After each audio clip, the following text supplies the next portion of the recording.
Et en 2015, j'ai créé la distillerie de Paris, donc qui est la toute première distillerie légale parisienne.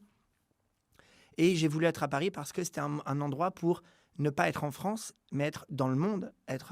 Je voulais une distillerie dédiée à l'esthétique, distiller l'excellence, cette idée du luxe à la française, avec tout ce que ça peut comporter.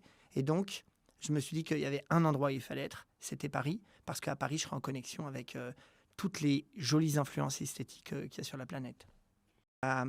J'avais vraiment ce truc en me disant que il n'y aurait pas de plan B, quoi. Que je ferais tout. Mais il y avait quand même une loi qui interdisait de distiller à Paris.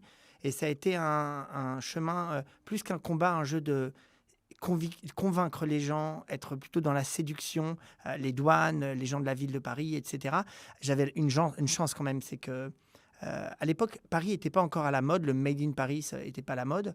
Même le nom de distillerie de Paris, qui est un nom génial maintenant, à l'époque, c'était plus voilà, une distillerie à Paris, on appelle ça distillerie de Paris. Ce n'était pas une réflexion stratégique.